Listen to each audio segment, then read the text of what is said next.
Please subscribe and don't forget to press the bell icon to get notified whenever we upload a new video.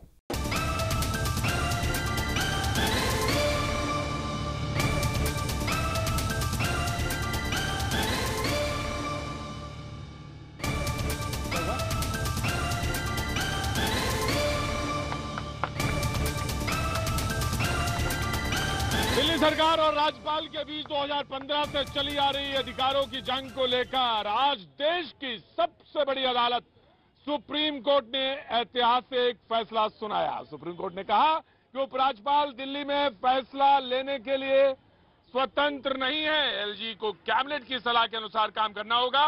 और इसके साथ ही supreme court ने यह भी साफ कर दिया कि दिल्ली को पूर्ण राज्य का दर्जा मिलना संभव नहीं है। तो भैया जी, कहीं मैं आज शुरुआत यहीं से, इसी मुद्दे से और बातचीत के सिलसिले को आज हम यहीं से जोड़ेंगे। आज का जो सवाल है वो इसी दिल्ली की समस्या, दिल्ली की बातचीत और दिल्ली की जंग को लेकर है। जी हां, और इसी को बात को शुरुआत में रखते हुए सवाल ये कि एलजी को कैबिनेट फैसले नहीं रोकने चाहिए। सुप्रीम कोर्ट के इस फैसले के बाद क्या दिल्ली में एलजी और सीएम की लड़ाई खत्म समझी जाए? क्या आज के बाद ये लड़ाई खत्म हो जाएगी और दिल्ली सरकार में जो तमाम सारी बातचीत, जंग चलती रहती है वो खत्म आज के बाद, ये मान लिया जाए? यही सवाल है। इसको आप हाँ या ना में जवाब दे सकते हैं @प्रतीक टीवी पे जाके। लेकिन हाँ, ये तो हुई मेरी बात। लेकिन बहुत सारे लोग यहाँ पे जो मौजूद हैं, जो आते हैं, वो इस बात को लेकर भी आते हैं कि क्या उनके मुद्दे हैं, क्या उनकी बातचीत है। उसी सिलसिले को, उसी बातचीत को सबसे पहले करेंगे, फिर हम अपने मेहमानों से मुखातिब होंगे। जी, कोई बात कहना चाहते हैं? कोई बात? जी जी साहब। सर, मैं डॉक्टर नदीम अहमद, बजीगरतपुर बिजनौर। जी सर, मेरा ये कहना है, ये जो एससी का फैसला आया है जी सुप्रीम कोर्ट, ये भाजपा और आम आदमी दोनों ये पक्ष में बेहतर है। दोनों के पक्ष में? दोनों के पक्ष में किस तरह? वो इस तरह से कि आम आदमी जो अभी तक एक आड़ लेके चल रही थी कि हम काम नहीं कर पा रहे हैं, जी, हमारे साथ एलजी नहीं है और गवर्नमेंट हमें सपोर्ट नहीं कर रही, तो वो अगला बहाना नहीं बनाएंगे। और भाजपा से छाप मुक्त हो गई भाजपा। जो एलजी वो हर चीज को केजरीवाल कह देते थे कि भाई हमें नहीं करने दे रहे, अब टाइम उनके सामने है, करके दिखाइएगा। Now you have to perform, अब आपको काम करना होगा। जी साहब, आपका नाम? मेरा डॉक्टर नदीम अहमद। डॉक्टर नदीम बिजनौर से। इन्होंने कहा नहीं, अब बहाने नहीं चलेंगे दिल्ली में, अब काम करना होगा। लेकिन दोनों के लिए बहुत अच्छा फैसला। जी साहब, क्या लगता है? कुछ सोच विचार रहे हैं कुछ अभी? सर, ये जो एलजी जो इंटरफेयर इन्होंने किया है 3-4 सालों में, मुझे लगता है इतना नहीं करना चाहिए, कंट्रोल होना चाहिए। बिल्कुल। और केजरीवाल जी हमारे चुने हुए मिनिस्टर हैं, उनको कम से कम मुख्यमंत्री हैं जी, उनको कम से कम कुछ राइट्स तो होने चाहिए। बिल्कुल होने चाहिए, मैं आपकी बात से 100% सहमत हूँ। टाइटुलियर बना के रख दिया कि बस उनको गद्दी पे बिठाया हुआ है। तो इसीलिए केजरीवाल साहब ने ट्वीट किया और ट्वीट करके कहा कि दिल्ली के महत्वपूर्ण 3 साल बच सकते थे, महत्वपूर्ण 3 साल बच सकते थे अगर मोदी सरकार वहां पे अड़ंगे ना डालती, दिल्ली सरकार में अड़ंगे ना डालती, तो 3 साल, महत्वपूर्ण 3 साल बच सकते थे। जो बात आपने कही। और इधर से बात करना चाहता? जी जी। माननीय सुप्रीम कोर्ट का जो फैसला आया है, मुझे लगता है कि ये आम आदमी पार्टी और बीजेपी की जो मौजूदा स्थिति है, इससे कहीं कोई शांति मिलने वाली नहीं है, रार और बढ़ने वाली है। रार और बढ़ने वाली है, रार और बढ़ने वाली है, कम नहीं होगी। जी, कहां से?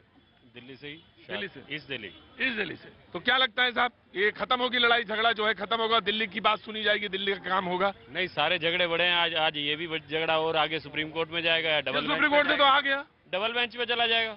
अच्छा, पर ये झगड़ा चलेगा? नहीं, तो डबल बेंच से क्या है, तो जब फुल बेंच का फैसला, इसके बाद अब क्या होगा? जी, कहाँ के हैं भैया? गुड़गांव में। बहुत कुछ सोच विचार रहे हो, क्या बात? कोई परेशानी है? नहीं, ऐसे पूछ ले, पानी वानी पिलाएं? नहीं, ठीक, कोई बात नहीं, खड़े रहो, बहुत अच्छी बात है। ये शो ही ऐसा है, जब कुछ ना बोलना हो तो चुपचाप भी खड़े हो सकते हो और तमाशा देख सकते हो खड़े होके। हम भी तुम्हारी ही तरह हैं, बिल्कुल तमाशा देखो दूर से खड़े होके। जी जी बाबूजी, परेशानी? कोई बात, कोई परेशानी? ऐसे लोग भी दुनिया में बहुत सारे हैं जिनको कोई दुनिया में कोई परेशानी नहीं है, और ऐसे लोगों को जरूर। जी बाप साहब। सर, आज जो सुप्रीम कोर्ट का जो निर्णय आया है, जी, दिल्ली की चुनी हुई सरकार शासन करे और राज्यपाल जी जो कैबिनेट के जो भी निर्णय हुए हैं, उनको एक सलाहकार के तौर पर देखें। जी, तो मैं ये मानता हूं कि हमारी जो न्याय प्रक्रिया है उसमें आम आदमी की जीत हुई है, संविधान के प्रति विश्वास बढ़ा है जी, और आने वाला समय अच्छा होना चाहिए दिल्ली के लिए। आने वाला समय दिल्ली के लिए बहुत अच्छा होना चाहिए। और मेरा सम्मान बढ़ा है और जुडिशरी पर भी लेकर और तमाम सारी बातें इसी से जुड़ी हुई। और अब बारी है मेहमानों से तारुफ कराने की जो हमारे साथ मौजूद हैं। जी हाँ, उमस ज्यादा है, गर्मी ज्यादा है और बीजेपी वाले प्रवक्ता कह रहे हैं जल्दी कराइए साहब। अरे वक्त तो वही आएगा, वक्त तो वक्त पे ही आएगा, उससे पहले कैसे आ जाएगा हरीश भाई? हाँ जी, दिल्ली में नहीं आएगा। अच्छा जी साहब, ठीक है। राजेश गुप्ता जी आज आम आदमी पार्टी का पक्ष रखने के लिए हमेशा आते रहे, आज हमारे साथ फिर मौजूद है। बहुत बहुत शुक्रिया राजेश जी, बहुत बहुत शुक्रिया। अनिल भारद्वाज जी कांग्रेस का पक्ष रखने के लिए हमारे साथ मौजूद है, बहुत बहुत शुक्रिया अनिल भारद्वाज जी। हरीश खुराना जी बीजेपी का पक्ष रखने के लिए हमारे साथ मौजूद है, बहुत बहुत शुक्रिया। प्रशांत पटेल हमारे साथ मौजूद है, वकील हैं, एक बार फिर हमारे साथ मौजूद है, बहुत बहुत शुक्रिया। अवधेश सिंह जी वरिष्ठ पत्रकार हमारे साथ मौजूद हैं, अवधेश जी बहुत बहुत शुक्रिया।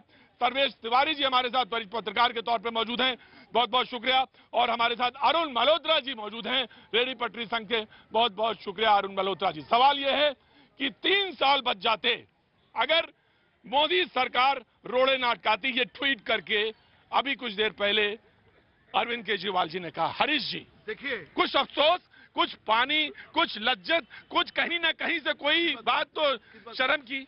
अरे 3 साल, अरे आपने 3 साल गंवा दिए उनके। सुप्रीम कोर्ट ये कहता है कि अगर एलजी को ऑब्जेक्शन नहीं करना चाहिए, तो सुप्रीम कोर्ट ने ये भी कहा है कि अनार्किस्ट अप्रोच नहीं होनी चाहिए। अनार्किस्ट कौन है तो बताओ। अभी देखिए, बीच में मत रोकिए, बीच में मत रोकिए। फिर आप अगर आप डिबेट सेट करेंगे तो फिर आप शोर हल्ला मचेगा। अनार्किस्ट के जो अब सुनिए, सुप्रीम कोर्ट ने अनार्किस्ट किसको कहा है? आज ऐसे बात पे बात होगी आज हरीश जी, आज ऐसे ही बात। अनार्किस्ट एलजी को कहा है जो बार बार काम रोक रहा था, या मोदी को कहा है? अनार्किस्ट मैं तो कहता नहीं, इनका अपना मुख्यमंत्री कहता है कि मैं अनार्किस्ट हूँ, 26 जनवरी नहीं चलने दूंगा। किसने बोला था? आपके मुख्यमंत्री ने बोला था, आज नहीं बोला था। मैं डेट याद दिलवाऊं, 23 जनवरी 2014 को बोला था कि हाँ मैं अनार्किस्ट हूँ और 26 जनवरी नहीं चलने दूंगा। हिंदुस्तान की जनता के सामने कहा था। अच्छा हरीश जी नहीं सुने, आज हरीश जी की सुनेंगे। नहीं आज हरीश जी आज कुछ बात ऐसी नहीं है कि गर्म तावे में जब पानी पड़ता तो छन छन छन आती है आवाज। आज आपकी वैसे ही आवाज आ रही है। क्यों? अरे स्वागत करना चाहिए अरविंद केजरीवाल का। किस बात का? 239A की जो व्याख्या 1993 में हुई थी, आज भी वही है, कोई चेंज नहीं आया। कोई चेंज नहीं आया। अगर मुख्यमंत्री को काम करना होता, कोई बहाने नहीं मारने होते तो बहुत काम थे। हॉस्पिटल बेड किसकी जरूरत है एलजी की? आज तक तो बढ़ाई नहीं। दिल्ली के अंदर बसेस की जरूरत थी, आज तक तो बसेस आई नहीं। दिल्ली के आप 5 लोग के बैठ जाए। पेश किसने करी? अच्छा वाईफाई, एक मिनट, वाईफाई लगाने के लिए आज 3.5 साल हो गए। कौन सा डिपार्टमेंट करेगा? अभी तक तय नहीं हुआ। पीडब्ल्यूडी करेगा, कौन करेगा? अभी तय नहीं हुआ। देखिए ये है इनका, ये अच्छी तरीके से जानते हैं जनता को, भोली वाली जनता को बेवकूफ बनाना इनका काम है। हालांकि जनता बहुत समझदार है। सबसे पहले तो मैं आपके माध्यम से जनता को बधाई देना चाहता हूं दिल्ली की को कि ये फैसला आया, और सुप्रीम कोर्ट को धन्यवाद देना चाहता हूं कि पिछले 6 महीने में पहले हाई कोर्ट सरकार की तो ऑक्सीजन वापस लौट आई ना, सरकार की दिल्ली के लिए। पहले हाई कोर्ट ने 20 जो विधायक थे उनको गलत तरीके से हटाया गया था, उनको दोबारा रीइंस्टेट करा, और अब सुप्रीम कोर्ट ने काम करा। और ये जो बार बार कह रहे हैं कि व्याख्या पुराने संविधान की करी है, भूल रहे हैं कि जब कांग्रेस की सरकार थी, एसीबी उनके पास थी, इसमें कोई किंतु परंतु नहीं है, कोई भी चेक कर ले। सर्विसेज उनके पास थी, इन्होंने दोनों छीनी। 2014 में सरकार बनते ही इन्होंने एसीबी छीनी। मई 2015 का नोटिफिकेशन है जिसमें सर्विसेज को आपने बाधित कर दिया, क्योंकि ये डरे कि जो इनकी सरकार में चोर उचक्के हैं उनके ऊपर लगा के एफआईआर होगी और वो जेल के अंदर बंद होगी। इन्होंने छीन ली। उसके बाद में 2015 में इन्होंने सर्विसेज छीनी ताकि अधिकारी काम ही ना करे, जो काम करे जो उठा के अंडमान निकोबार। और ये सब क्यों था? सवाल ये था कि ये सब क्यों था? क्या इसलिए था कि केंद्र में कोई एक सरकार थी और दिल्ली में कोई और सरकार थी? क्या ये बात थी? ऑफकोर्स नहीं हुआ। अनिल भारद्वाज बैठे हैं, 15 साल सरकार चली। I'm coming जी। मैं नहीं हुआ हरीश, जो आप कह रहे हैं मैं वही कह रहा हूँ। हरीश जी, जिस नोटिफिकेशन की बात आपने की है, हरीश एक चुनी हुई सरकार दिल्ली में आती है, उसके बाद उसको कसने के लिए एक नोटिफिकेशन निकाला जाता है। 3 चीजें ऑलरेडी सेंट्रल गवर्नमेंट के पास होती हैं जो उसको ताकत, जमीनें होती हैं, पब्लिक ऑर्डर होती है और पुलिस होती है। अब इसके बावजूद भी एक नोटिफिकेशन निकाली जाती है कि नाक में नकेल कस दी जाए। ठीक है, ये रही आपकी बात। और जंग साहब ने जो जंग शुरू की वो आज तक सड़क पे आम आदमी पिस रहा है। अब प्रॉब्लम क्या है इन दोनों के बीच? जो मरती है वो ये जनता है जो चारों तरफ खड़ी है। वो धूप, पसीना, भूख, पानी, वही लड़ाई लड़ रही है। ये कभी कोर्ट में जाते हैं, कभी अपने घर में लड़ते हैं, कभी अदालत में लड़ते हैं, कभी एलजी साहब के घर में लड़ते हैं। अब समस्या ये है कि इस देश को एक समाधान की जरूरत है। नहीं, शुरू किसने किया ये नहीं मतलब है, हो क्यों रहा है इसको बंद करें। आप लोग हाथ जोड़ के शुरू वाली लड़ाई मैं हरीश बहस हो गया, आज पूरी बात होगी, आज तो खत्म हो गई बात। मैं प्रशांत बड़े आपको खड़ा करना चाहता हूं। आपने एक ट्वीट किया और ट्वीट में कोट करना चाहूंगा आपकी इजाजत से।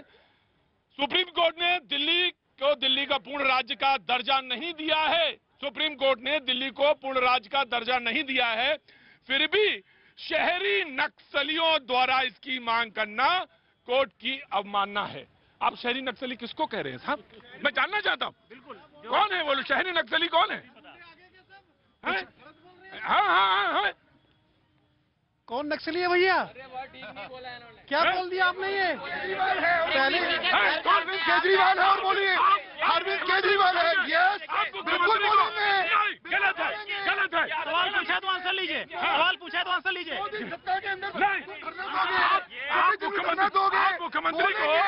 आप मुख्यमंत्री को शहरी नक्सली बोलेंगे? आंसर हमसे लीजिए।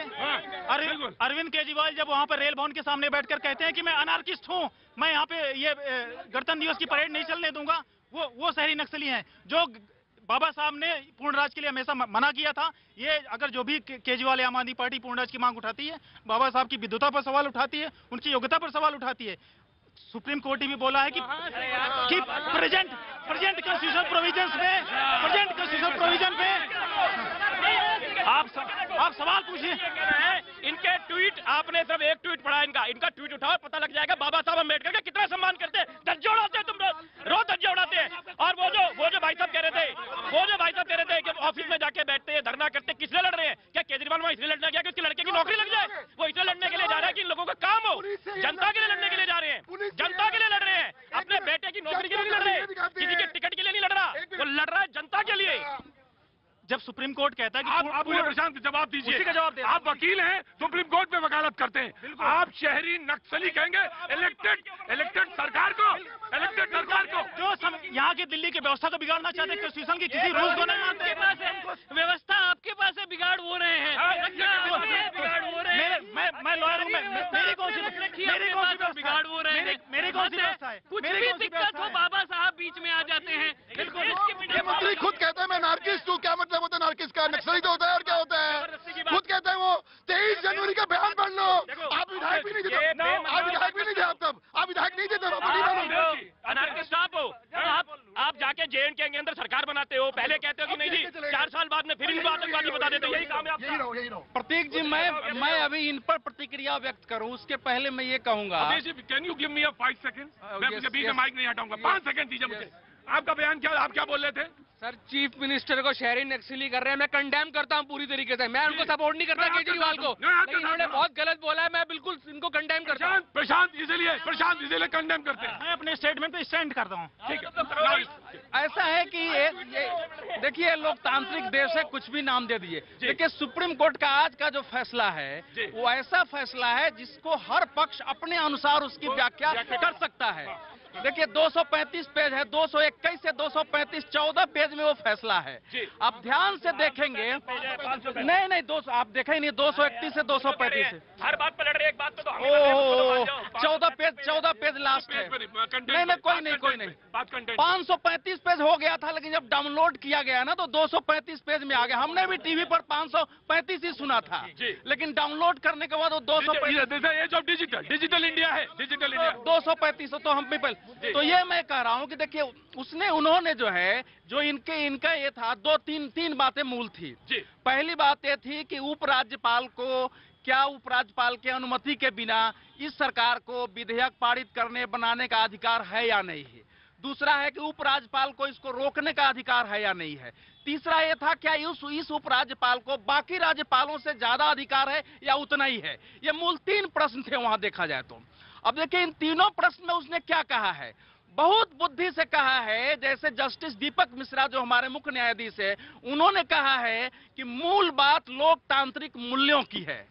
उसी प्रकार से न्यायाधीश चंद्रचूड़ ने फैसला लिखते समय कहा है कि लोकतंत्र देश जो है देश तब विफल होता है जब लोकतांत्रिक संस्थाएं बंद हो जाती है। इसलिए जरूरी है कि राज्य उपराज्यपाल सरकार और केंद्र मिलकर काम करे, समन्वय बनाए। तो मूल बात ये आती है, फैसला यहाँ है। अब उसमें वहां जाएंगे तो उन्होंने ये तो कहा है कि हर फैसला उत्तर सरकार को उपराज्यपाल से पूछ के करने की जरूरत नहीं है, लेकिन उनको बताना जरूरी है। पूरी बताने की जहाँ तक बात है, पूरे हिंदुस्तान में जितनी सरकारें बताया जाती है बताना अलग है, लेकिन पूरी तो आप टोकते क्यों? आपको मैं टोका नहीं, फिर आपको मैं टोक दूंगा। दूसरा मतलब बोलता हूँ मैंने कहा बेमतलब की बात कर रहे हैं मैं बेमतलब की बात करता हूँ, आप लोग मतलब की बात करते हैं। आपको क्या मिला सुप्रीम कोर्ट से? सुप्रीम कोर्ट सुप्रीम बिल्कुल नहीं चलेगा। एक बात सुप्रीम नहीं चलेगा। तीन एक पार्टी के बता दिए, तीन एक पार्टी के बता दिए। अगर मैं अकेला मुझे बोलने तो देना। नहीं, आप अकेले नहीं हैं। ये कौन होते हैं सुप्रीम कोर्ट की कहने की बात की? ये कौन होते हैं मुझे कहने की सुप्रीम कोर्ट में गया नहीं? ये कौन होते हैं? मैं बता नहीं। ये पार्शल है। अगर पत्रकार है तो पुलिस सुप्रीम कोर्ट की बात क्यों गए सुप्रीम कोर्ट? इनका क्या अधिकार है? इनका क्या अधिकार है? मैंने ये कहा कि सुप्रीम कोर्ट ने किस पार्टी के? सुने प्रशांत पटेल एक पार्टी के हैं, आपको भी मालूम है, मुझे भी मालूम है। अभी जब ऐसा ये हरीश बड़ी शांति के साथ खड़े नहीं, नहीं, धैर्य रखिए। अवधेश जब ये आपकी तरफ बोल रहे थे, ये भी पत्रकार हैं, मैंने इनके साथ काम किया सर्वेश के साथ।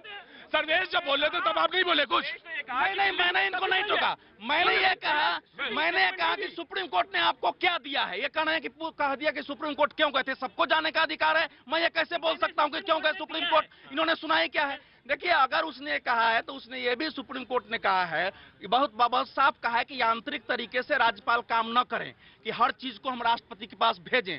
लेकिन फिर भी अगर उनको किसी निर्णय में लगता है तो वो राष्ट्रपति के पास भेज सकते हैं। मेरा कहना यह है कि अंततः मूल बात जो है राज्यपाल के विवेक पर और लोकतांत्रिक मूल्य पर आ जाती है कि हम कितने लोकतांत्रिक है। Thank you. देखिए, जो ये तू मैं बहुत जोर से हो रही है, ये विषय था जो सुप्रीम कोर्ट को इंटरवीन क्यों करना पड़ा। आज व्यवस्था वही है, सुप्रीम कोर्ट ने इन दोनों की जवाबदेही और जनता के प्रति इनकी जो जिम्मेदारी है उसके लिए साफ साफ कहा है कि ये सरकारें अपना काम करने में नाकामयाब रही है, चाहे वो केंद्र से अधीन लेफ्टिनेंट गवर्नर साहब हों, चाहे वो दिल्ली की चुनी सरकार हो, दोनों को जनता के प्रति और संविधान के प्रति जवाबदेह और जिम्मेदार होना पड़ेगा। बिल्कुल। ये सरकारें लगातार काम करने की जगह यही तू में जो यहाँ है वो स्थिति इन्होंने वहाँ खड़ी कर रखी है। आवाज से नहीं बोलना चाहिए, काम से बोलना चाहिए। काम इनका बोला नहीं है 3-4 साल में, काम नहीं बोला है। काम जनता त्रस्त है, परस्त है। तो जी कैसे काम करे? काम कैसे करे? जनता पीड़ित है। जनता के लिए काम चाहिए। जो विषय केंद्र सरकार के अधीन नहीं थे उनमें क्या काम हुआ है? क्या नए कॉलेज बने? क्या नए हॉस्पिटल बने? क्या जनता को जल की सुविधा? 3 लोग जनता के एक मिनट देखिए, पहली बात, इस जजमेंट को आज ये जजमेंट क्या है, पहले इस पे बात हो जाए, आगे क्या होगा बाद में बात करेंगे। जजमेंट क्लियर है, जजमेंट क्लियर है कि एक मिनट बोले तो दो को जगह है जिसकी जनता के प्रति जवाबदेही थी, लोकतांत्रिक व्यवस्था। देखिए, जनता के प्रति जवाबदेही नहीं रही। क्लियर कट सुप्रीम कोर्ट ने कहा एलजी हर काम में हस्तक्षेप ना करें। उन्होंने कहा कि सारी की सारी फाइलें बिल्कुल पंक्ति में दिखा दूंगा। उन्होंने कहा कि चुनौती दे दीजिए, चुनौती देंगे और उन्होंने एलजी हर चीज में हस्तक्षेप चुनी हुई सरकार के अंदर ना करे। दूसरा ये कहा हर फाइल वहां नहीं जाएगी, रेयरेस्ट ऑफ द रेयर जो फाइल होगी जिसमें बहुत ज्यादा फर्क है वो वहां पे जाएगी, वो वहां पे जाएगी। उसके बाद में ये कहा, एक मिनट देखिए, सामने क्लियर है, मैं कैमरे के सामने एक बात कह रहा हूँ, फिर कह रहा हूँ, ये दोनों सिर्फ इसलिए खड़े हुए कि मुझे ना बोलने दे, मुझे बोलने दे। आप बाद में काट लेना। अवधेश जी एक मिनट, ये पत्रकार है, राजनीतिज्ञ है, मेरे को सिंपल ये बात बोलने की नहीं दे रही। पत्रकार राजनीतिक भी होना नहीं, बोलने में ये मुझे बोलने दे, ये बिल्कुल बीच में नहीं बोलेंगे। मैं ये कह रहा हूँ बिल्कुल क्लियर है। उन्होंने कहा कि विधायिका को कानून बनाने का अधिकार है। ये बार जो बीच में चीजें रोकी जा रही थी, हर फाइल को अपने पास में रोक रहे थे। इलेक्टेड गवर्नमेंट का राइट है। एड और जो एडवाइस है गवर्नमेंट की, कैबिनेट की, उसके ऊपर काम करेंगे।